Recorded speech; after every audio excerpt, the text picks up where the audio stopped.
ثم الصلاة والسلام على سيد الأنام سيدنا ونبينا محمد ابن عبد الله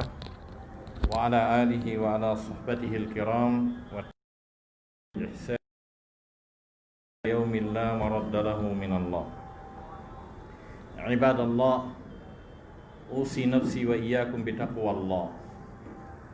يقول الله سبحانه وتعالى في محكم تنزيله بعد أعوذ بالله السميع العليم من الشيطان الرجيم: ولقد وصينا الذين أوتوا الكتاب من قبلكم وإياكم أن اتقوا الله. وقال جل شأنه: وتلك الدار الآخرة نجعلها للذين لا يريدون علوا في الأرض ولا فسادا والعاقبة للمتقين. وأن الله سبحانه وتعالى قد خلقنا لعبادته، وهذه العبادة متفاوتة، ومن أهم هذه العبادة هو تقوى الله. لذلك أرسل الله سبحانه وتعالى النبيين لهذه الكلمة. قال جل شأنه: ينزل الملائكة بالروح على من يشاء من عباده أن أنذروا أنه لا إله إلا أنا فاتقون. musidɓe julɓe tedduɓe, ina yetta Allah subhanahu wa ta'ala heerorɗo yettore nden yettiniɗo kanko bajjo seniɗo o, yaajuɗo yurmede, moƴƴiɗo e dow tageefu makko ngungu dendanagal. Allah subhanahu wa ta'ala o daali: walakinna allaha du famiraɗo ɓural mawgal e dow tagore nden nde dendanagal no nde foti fodde yurmede makko nden kanko Allah subhanahu wa ta'ala, e ɓure makko ɗen no huuɓiti tageefu mum hino hewtude. ko ɗum wanno annabi Musa alayhi salam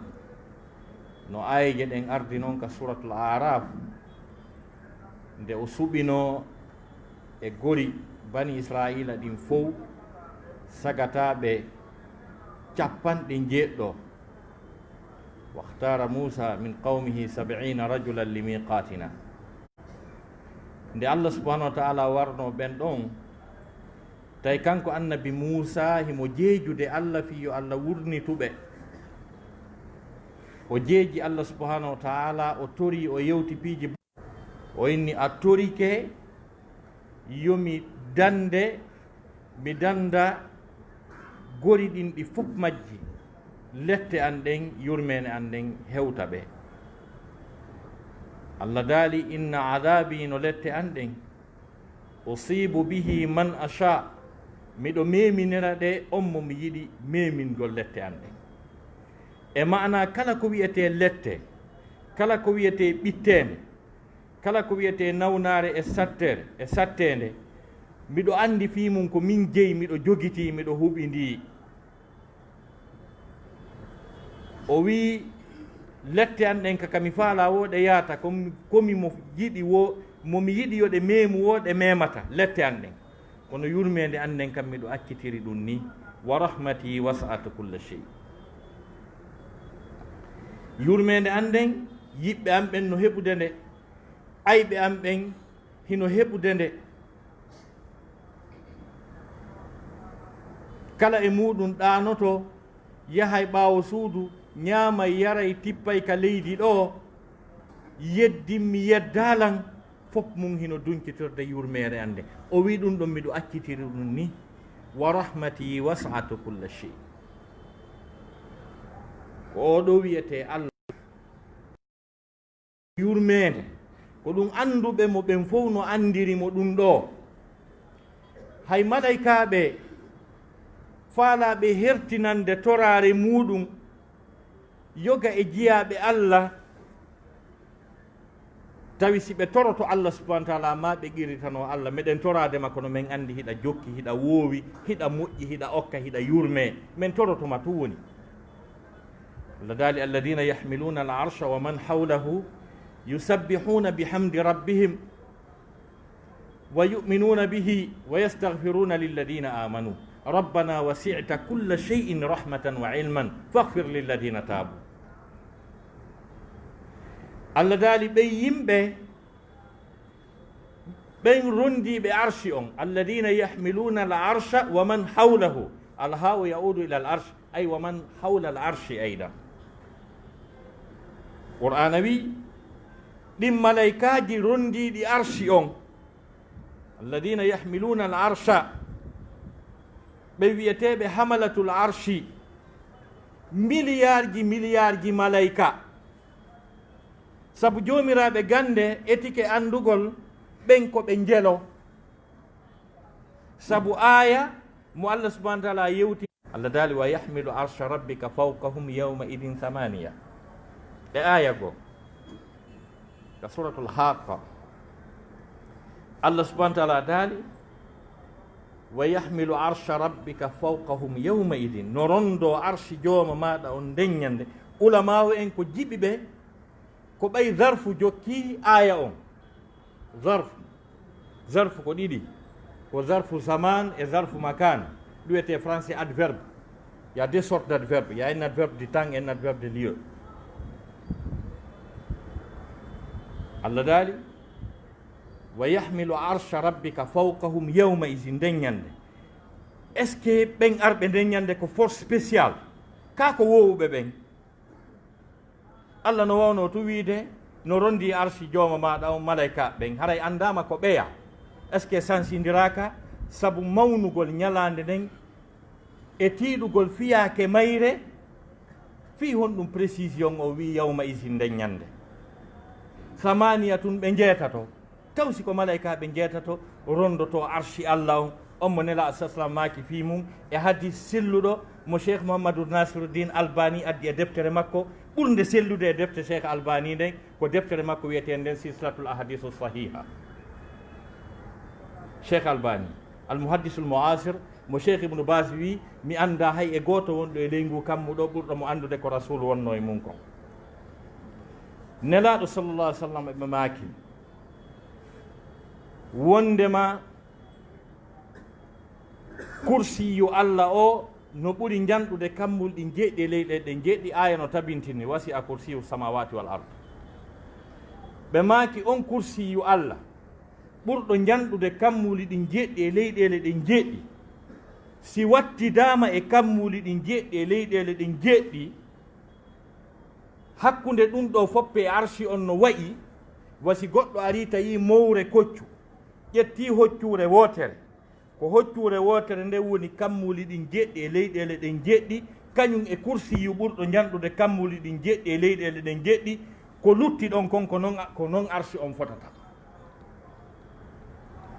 joni noon ko fotata noon mawnude e janɗude yoni en ko qur'ana wiyata ko rabbul arshil azim, jomiraɗo arshi mawɗo o. joni noon on arshi no fotata noon taw si ko malaikaɓe jeetato no aya o wiiri noon. E tawde kadi aya on o arda e précision ko wi tun samaniya jeetati, anda kasi ko temeɗɗe jokkata jeetati on, est ce que guluji jokkata jeetati on, est ce que million ji jokkata jeetati on, est ce que milliard ji jokkata jeetati on, kono wi tun jeetati. wa yahmilu fawqa bimani wa yahmilu arsha rabbika fawqahum yawma idin thamaniya. dendanangal ceernoɓe sahabaɓe fewndo on say andiraɓe andugol firo aya qur'ana dogana tawi mapini seydna Abdoullah ibnu Abbas wi are gam yeeto on koɓe jalo, ɗum ɗo andi koɓe jalo, ko wanno nelaɗo ƴettunomo tawi ko bobo humɓe maki Allah famimo firo qur'an. O wi thamaniyatu sufufin min al malaika, o wi ko saffeji jeetati malaika Allah faandi thamaniya on ɗon. O wi saffewol kala hakke ma ko ɓe ɗuuɗi ko taguɗo on tun andi ko ɓe jelo, ko ɗin saffeji jeetati faanda ko rondi arshi on deññande. ɓen ko malaikaɓe permanamment hiɓe ɗon, ɓe iwata takko patron on, ɓe iwata takko Allah ɗin malaikaji ɗon. ko ɓen qur'ana wi'ata lan yastankifa almasihu an yakuna abidan lillahi wala almalaikatu almuqarrabun. Allah daali isa mo mi andi o si tawi sabu komi teddinimo komi hollimo mu'jisaji mawɗi mi waɗi e makko, ko ɗum wi'irɗon o yawti wonde bani adama, o hewti titre stati ɓiɗɗo Allah ma reweteɗo, o wi haray na min momi andi momi tagi on, momi andi isa momi andi momi tagi on, siko on ɗon kanko hersinanta ko aminanta ko mo nde o wona maccuɗo Allah jiyaɗo makko. la yastankifa almasihu an yakuna abidan lillah. si tawi ko sabu teddugol makko e daraja ko okka, o wi him o yankinanotano hawranimo wonde makko o maccuɗo Allah. o wi wurin walal malaikatul muqarrabun, hay malaikaji ɓannaɗi ɗin ɗiɗa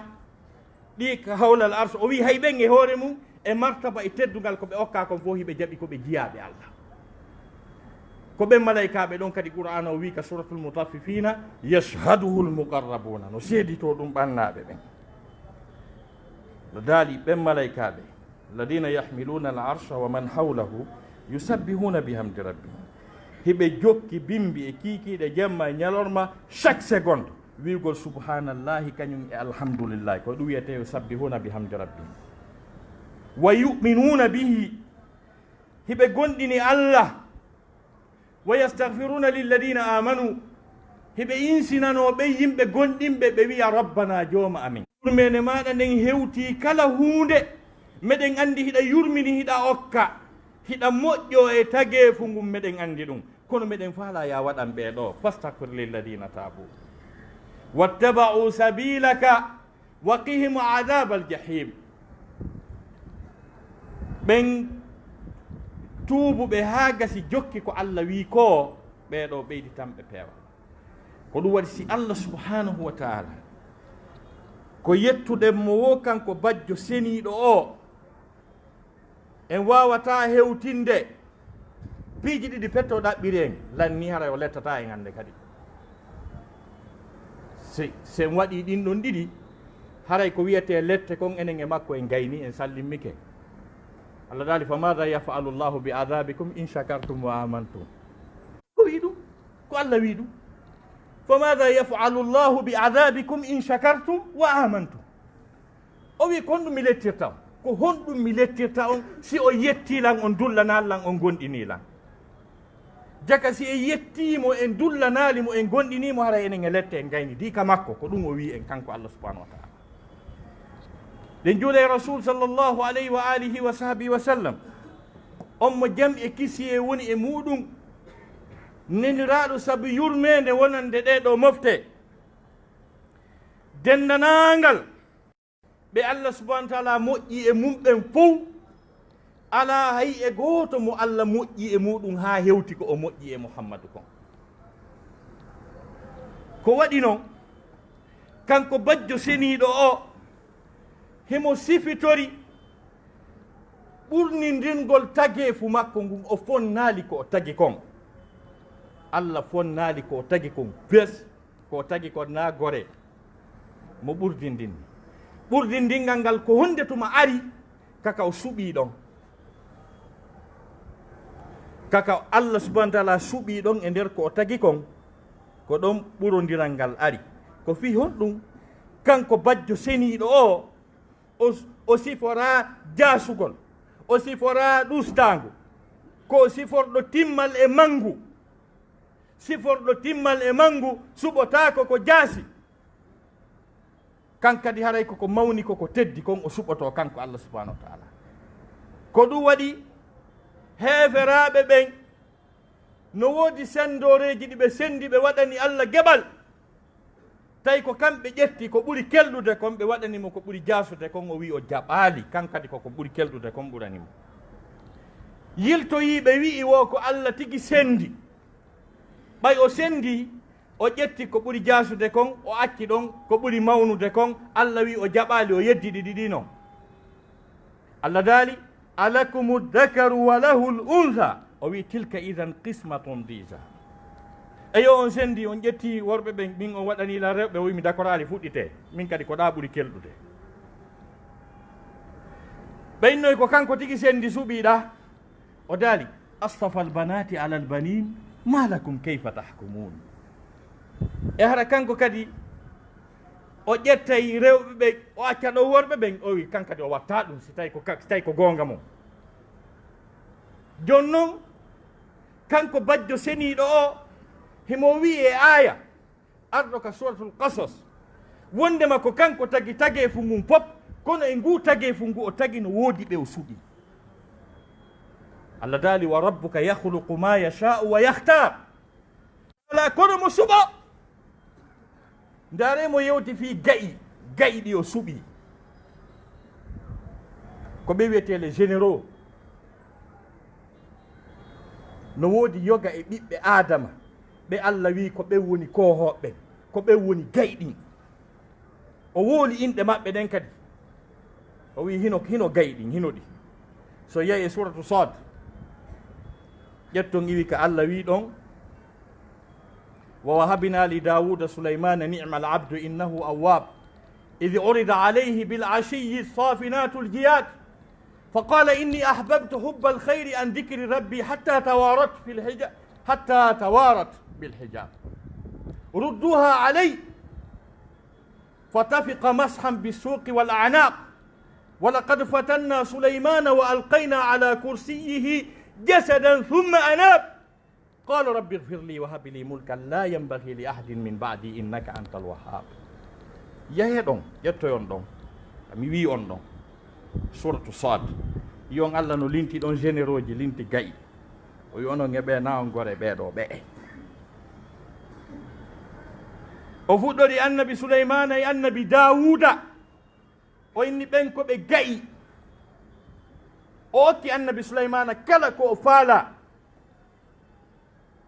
annabi souleymana tawi e hoore laamu e teddungal ko okka kon fof himo marno pucci ɓurɗi labeede wowɗi dogude waɗa course ji labaɗi mo marno ka ruwa on jooɗo ndaara ko foti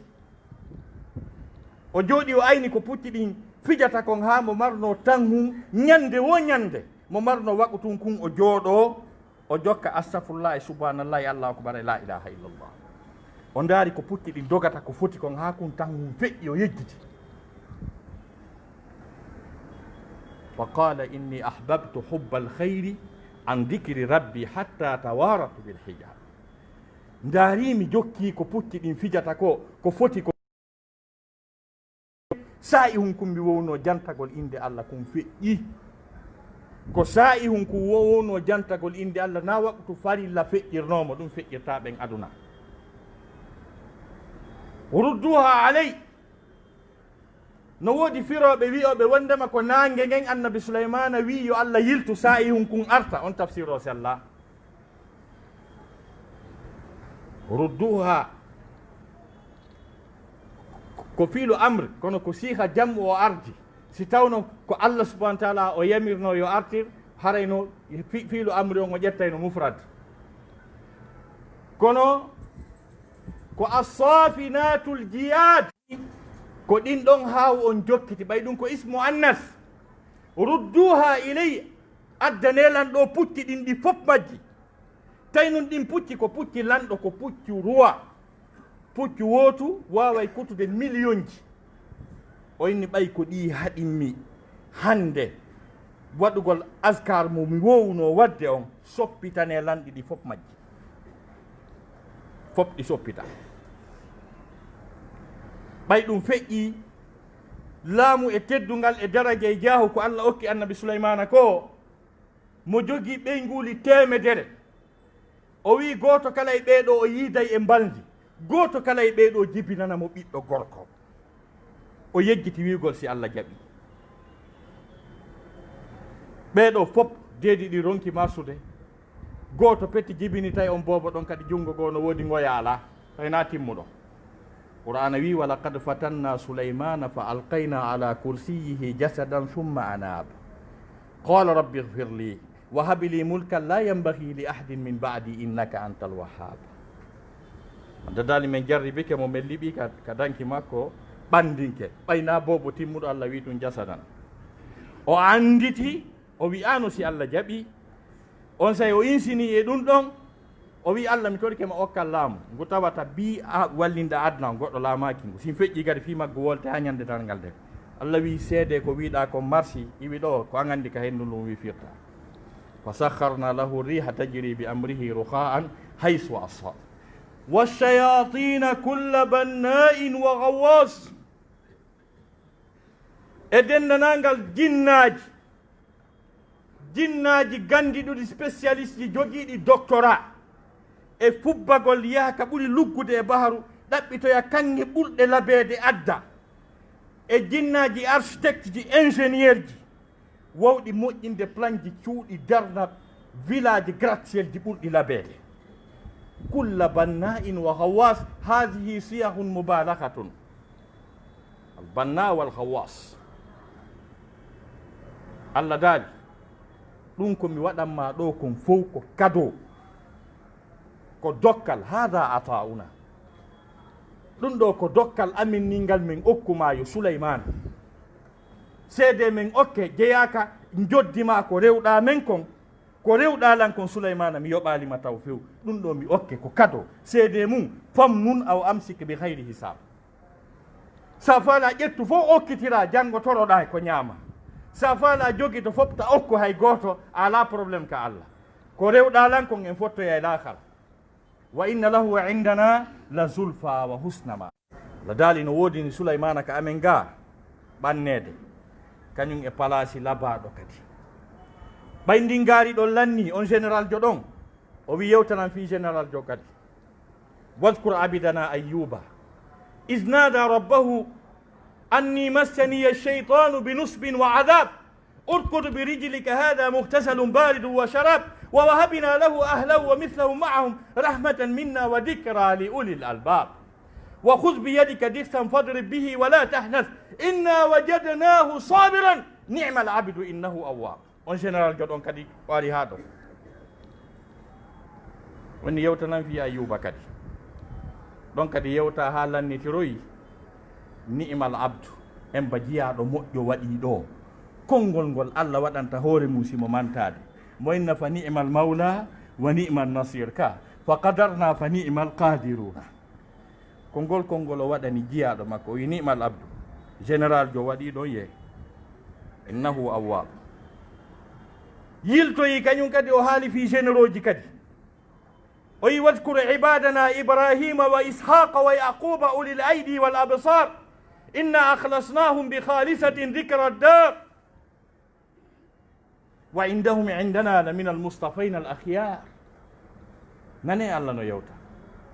o wi yewtanan fi ɗi généraux ji ɗo kadi yewtanan fi ibrahima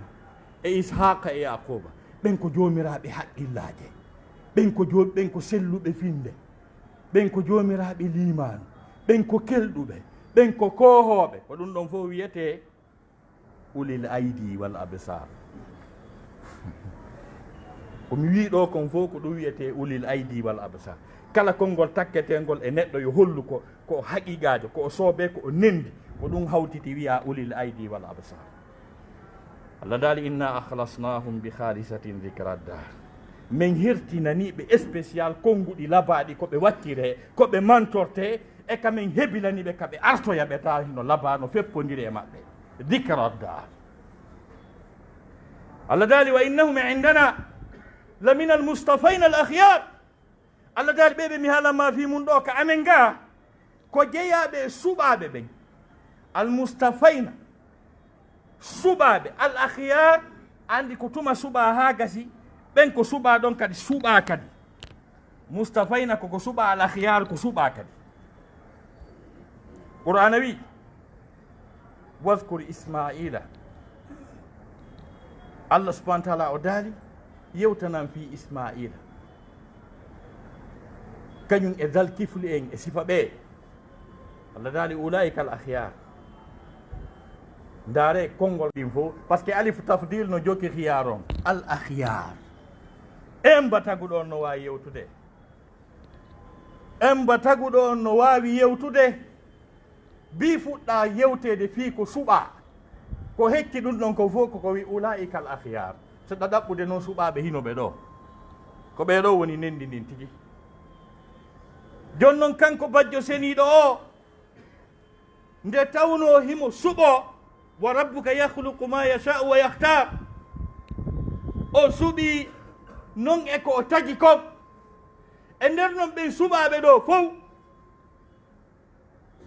no noone no suɓori noon kanko bajjo seniiɗo on taw ko dendanalngal ko tagi kon fof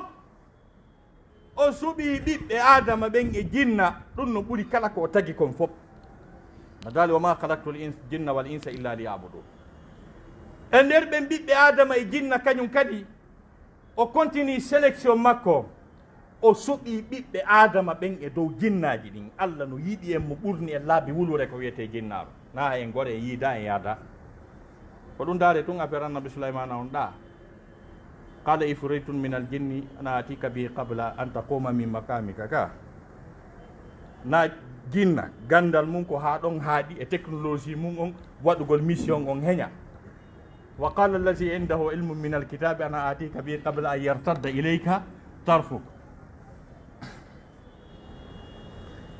jon noon e nder ɓen ɓiɓɓe adama ɓe allah suɓi julɗo maɓɓe keefeero maɓɓe no tawa e ko suɓa kon ɓayno naati dallo cadre aya wiɗo wala kad karramna bani adama o hamalnahum fi lbarri walbahre wa razaqnahum min altayibat watan sikku dey fi allah defi en ko wiyete libasul joui wal hawfi wondema haray allah hiiɗa bani adama neminamo teddinamo guine en no yurmi ha no mettani fi ha yewtogol guinenjo ha o faama bani adama no teddi ko par ce que bi o taga allah hollalimo ɗum bi o taga bani adama no wona à l'aise ɓorno laaɓuɗi ñaama ko moƴƴi ɓuttina no yurmani guine en jon duuɓi 60 e goɗɗum jon noon e nder ɓen ɓiɓɓe adama julɓe maɓɓe heeferaɓe maɓɓe ɓe o suɓi ɓen o suɓi e maɓɓe julɓe ɓen ɓuri teddude heeferaɓe ɓen e ɓiɓɓe adama ɓen ko ɗum waɗi si kanko allah subahanahu wa taala ɓangingol wondema o suɓi ke ɓiɓɓe adama ɓen e dow ko lutti e tagefu ngun allah daali wa inna rabbaka la du fadlin ala nnasi walakinna actarahum la yashkurun jooma maɗa ko jomiraɗo ɓural e dow yimɓe ɓen dennanangal tagefu ngun fof ko heeɓi ɓuure makko ɗen ko aya wiɗo walakinna allaha du fadlin ala l alamin ko hertinana ɓiɓɓe adama ɓe wa inna rabbaka la du fadlin ala nnas walakinna actarahum la yashkurun e nder ɓen ɓiɓɓe adama julɓe maɓɓe ɓen ɓuure maɓɓe ɗen no ɓuri heminina bi anna lahum min allahi fadlan kabira weltiniranan gonɗinɓe ɓen e julɓe ɓe wondema ɓe mari ka anga ɓural molanaka e nder ɗen ɓuure ɓen ɓiɓɓe adama julɓe taw sikku julɓe ɓen fof kadi koɓe gore e nder ɓen guluuji temedere e guluuji 14 no suuta e nder ɓen ɗon ko ɓe woni généraux ji ɗin ko ɓe woni gayɗin e hoore luttuɓe ɓen ɓen ko annabaɓe ɓen noon allah daali wa laqad faddalna bada annabiyina ala bad wa atayna dawuda zabura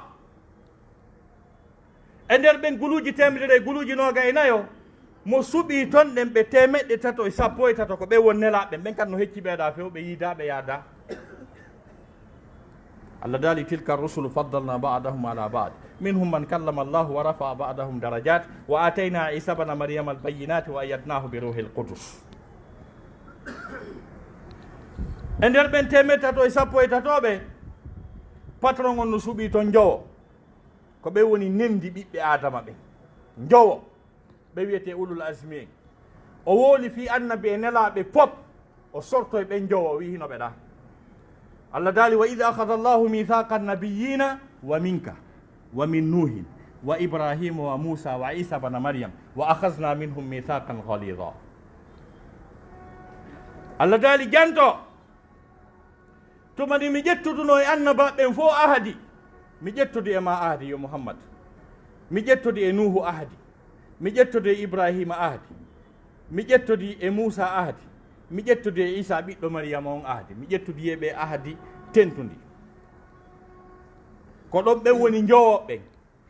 e nder ɓen jowoɓe o ƴettoy noon koho nendi ndin ɓurɗo ɓeɗo fof on o wimo inna fadlahu kana alayka kabira ɓayɗi konngol ngol Allah suɓi ngol o gollitiri fi ɓurdindingol tagore makko ngol ko konngol wiyetengol fadlu, ko kangol kadi ɓuri moftude. Rahma ko ɗum, mannu ko ɗum, ɗi ni'ma ko ɗum, kono ko fadlu on ɓuri moftude yurmede nden e teddugal ngal e jaahu on. Allah daali he ko an komi sendi ko buy heɓi kono an ko heɓuɗa kon no janɗi. Inna fadlahu kana alayka kabira. ɓural Allah ngal mawni e dow maɗa ya Muhammad, an ko heɓuɗa kon no ɗuuɗi. e aya goo wa kana fadlullahi alayka azima. ɓural Allah ngal e dow maɗa hino mawni. o ya aya ari e sourate bani israila, o ya aya ari e sourate al-ahzab. Allah daali ka sélection hollugol ko position makko on noon. Allah daali fasbir muño, o waɗama sera ko patron on noon. Kama sabara ulul asm, wono muñori noon ɓeya nayoɓe ɗa minar rusul, ɓen ko ɓe itta koye 313. ino sélection Allah o e julɓe Allah. Astagfirullah.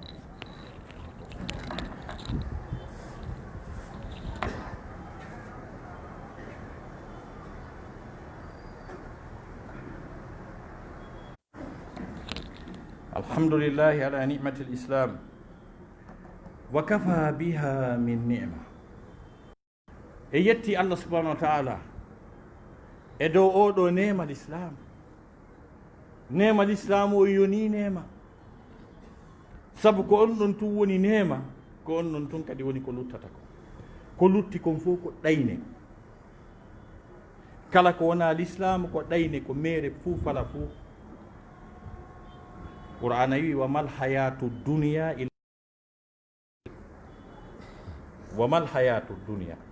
gurnan adna ɗan gasali wonde no ɗan foti fodde ɗan fof majjan. alif e laamu on ko ari ɗon ko woni ma'arifa.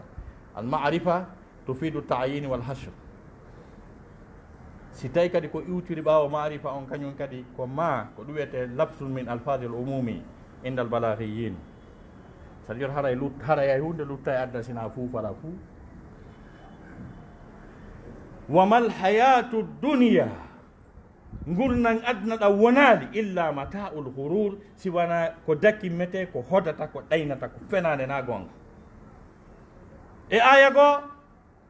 wamal hayatu dunya illa lahum wa la'ib, gurnan adna ɗa wonali sina merente fuufala ya fuuyagal e mere zéro. si tawi gurnan adna ɗan ko ɗan mere ko ɗan fuufala fuu, ma haray gurdan haqiqa jan heɓo, sina ɗum ko ɗan ɗo yiwɗen enen. Allah yewti noon fi ko woni soɓe ko wa inna dara al akhirata la hiya al hayawan law kanu ya'lamun. o wi gurdan ɗan ka lahara ko ɗan ɗo woni gonga on. hara hiɓe anduno ko ɗayne na gonga. a yeɗo goɗɗo dari feewi e baw sagatano dari, en ba ono feewi darde ko fenade. ayno mo hawa heɓa duuɓi 90 dara ha joni simo feewi darde. ano Allah no okki o laamu ko fenade, ko ɗayne, ko peinture tun. ñande go lanɗo jooɗino ka jullere, ko yamiri wo waɗe, ko yamiri wo waɗe. o coowi, o cikki, o yiili kufune on addi ha ka guite, o woni laamu no weeli. ɓeygu makko wi ko mayde ɓuri welde. honɗum min laamu no weeli wiya ko mayde, o wi hi saabu jooɗinoɗo ɗon on si mayano jortano ko ɗon. ɗum o inni a min kadi ne wo hi ay kadi a maya e goɗɗo ala ɗon. laamu no wayi wa ƴawgol leggal, goɗɗo si ƴawi leggal ha dow, o hewtoyi dow, ɗon andi ko kaaki ɗi won dow ton, ɗon andi ko luttiri ko tippagol. joni noon Allah walla mo o tippora no ƴawruno noon, sina ɗum ko hoore nden o ardoy tagoy o noon doyi taw ardo hoore nde yo ko ɗum Allah wi goy, min ami wi ɗum ko wiyete laamu. Qur'ana wi ko mata'ul ghurur, siyama goɗɗo no laami, ngelo laami, feƴƴino, yahino, ta fimu woltake, ñande go ari kamɓe udditirte radio la voix de la révolution. on to ɓe kala ko ɓe winduno yeyrama tiga, e nokko ɓe hikkaki. wamal hayatu dunya illa mata'ul ghurur, ko woni haqiqa kon ko l'islam on, ko la ilaha illallah o woni bo. ko ɗum waɗi nene e baba on l'islamu, koko wiyete kon kulol Allah ko wiyete taqwa ko ɗum woni nene e baba kandi l'islam ko sabu ngol kulol Allah subhanahu wa ta'ala imminiri annabaɓe guluji temedere e guluji nogayi e nayo ko addiɓe ko yettingol kulol Allah dali yunazzilu lmalaikata birruhi min amrihi ala man yashau min ibadihi an anziru annahu la ilaha illa ana fattaqun mo tippina malaikajo jibril alayhi salam e yamirore Allah subhanahu wa ta'ala wondude e ruhu o e ɓen ɓe o suuɓi e jiyaɓe makko ɓen guluji temedere e guluji nogayi nayoɓe si ɓe heeɓi stati annabako mo mission maɓɓe on ko hino ɗo an anziru annahu la ilaha illa ana fattaqun yettine wondema reweteɗo o ala siwana mi yoɓe huula ko ɗum wasi annabaɓe fof wooli ngol konngol ɗo ani ibudullaha wattaquhu wa ati'un rewe Allah hulommo rentoɗon e makko ɗoftoɗolla ko waddi noon ko ɗum woni mission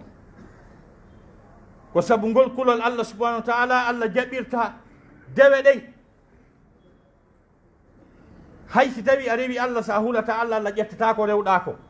Allah daali innama yataqabbalu llahu min almuttaqin ande ko Allah jaɓanta dewe ɗen ko huloɓe Allah ɓe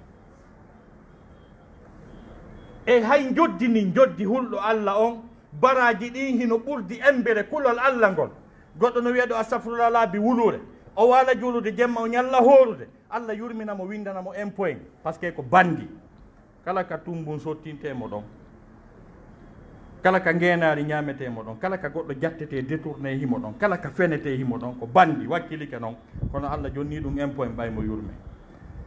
goɗɗo wiyaɗa astahfirullah nde wotere o windane pelle baraji ko waɗi noon kanko ko kulo Allah on baraji ɗi multipliété Allah daali wa man yattaqillaha yukaffir anhu sayyi'atihi wa yu'dhimu lahu ajran ko ɗum ɗon kulol Allah ngol jonnata bi mana baraji ɓurɗi mawnude ɗi ko ngol kulol Allah kadi woni visa on lahara airport molanaɗo no lahara molanaɗo noon jahannama kala e men aray ɗon passeport on jonne ndaare sino witti visa on taqwano toon o feƴƴi si visa on taqwa ala o junnite ley toon Allah daali wa in minkum illa wariduha kana ala rabbika hatman maqdiyan thumma nunajji alladhina ttaqaw wa nadharu zalimina fiha jithiya Allah daali ala hay goto e mon siwana o reway goye ɗon kala no wayi o hewtay ɗon goto wopata ɗon Allah daali inna jahannama kanat mirsadan tomborte o wi bandi on noon ko ha ɗon ari littahina ma aba joni noon si hewtama ɗon no udditede si kulol Allah no nder toon Allah daali on tigui feƴƴa si kulol Allah ala o jikkine ka nder yiite jahannama ko ɗum waɗi ngol ɗo kulol Allah hingol mawni ko ɗum waɗi si ngol mofti dewe ɗen ɗe fof majje kala ko wiyete dewal kon fof no naati e nder taqwa kulol Allah ko par ce que dewal ko piiji daw woni dewal ko aqida e ibada e akhlaq e muamalat ɗo wiyete dewal si ɗiɗo si ɗi manki haray ko meeri fuu fala fuu wonɗa rewde aqida on ko finde nden ma finde nden sella finde sellude nden ko finde nde rasul e sahabaɓe mum ɓe wonno e mum kon kala ko wona ɗum sella aqida on si iwi ɗon ko dewal ngal ko aqida on tiiɗi wo ko tiiɗi si dewal heɓaki ko meere fuu fala fuu Allah daali ilayhi yas'adu alkalimu tayyib kono noon wal amalu salihu yarfa'uhu faami si iwi e dewal ngal ko jikkuji ɗin jikku moƴƴo ko jikku moƴƴo tawnti jokkay enɗan no tippiti no neeti okkay yennata ño'ata lorrata si iwi ɗon ko huwodire ɗen almuamalat les rapports sociaux kala ko haldiɗa kon hunna waɗama ka place ɗo haldama ɗum ta memusina ko halduɗon kon e sifa ɗi piiji ɗon fof muɗum ko ɗum wiyete muamalat si ɗiɗo piiji timmi haray lanni on tigui woni julɗo kulol Allah ngol no e nder ɗum ɗo fof son ari e aya on ko sortu bagara aya 1jeɗɗi ɗum fof no moɓodiri ɗon Allah daali laysa albirra an tuwallu wujuhakum qibala almashriqi walmaghrib walakinna albirra man amana billahi wal yawmi l akhir wal malaikati wal kitabi wan nabiyyin ko aqida on noon finda nden si iwi ɗon akhlaq jikkuji ɗin wa ata almala ala hubbihi zawi lqurba wal yatama wal masakina wabna sabil wa sa'ilina fi riqab akhlaq jikku o si iwi ɗon e ko dewal ngal wa aqama salata wa ata zakat ibada feƴƴi si wi ɗon ko almuamalatu huwodira ɗen walmufuna bi ahdim ida ahadu si iwi ɗon ko relation ma hakkude maɗa e hoore ma an kañum e patron ɗon anno woodi yimɓe hay ɓe haɓidi e hoore maɓɓe kamɓe hoore maɓɓe ɓe feppa taw sakko ɓe nabida e goɗɗo alaji kaari ko arno konaki ɗo ka salon an ɗo walayno hande nongom wari village ɗiɗi kippe mari village mo dasude ngal o faala min kan ha joni mi ronku yarde yesso mi anda kon ɗum mi waɗi Allah andi oɗo no mardi probléme e hoore makko taw ɗo wasi aya wi wasabirina fi lba'sai waldarrai wa hina alba'as Allah daali ulaika alladina sadaku ko ɓeɗo gongi e ko ɓe wi ko ɓe julɓe ko wa ulaika humul muttaquna اللهم أرنا الحق حقا وارزقنا اتباعه وأرنا الباطل باطلا وارزقنا اجتنابه اللهم أعز الإسلام والمسلمين وأذل الشرك المشركين وانصر من نصر الإسلام والمسلمين برحمتك يا أرحم الراحمين اللهم رحمتك نرجو فلا تكلنا إلى أنفسنا طرفة عين وأصلح لنا شأننا كله لا إله إلا أنت لا إله إلا أنت سبحانك إنا كنا من الظالمين قوموا إلى صلاتكم يرحمكم الله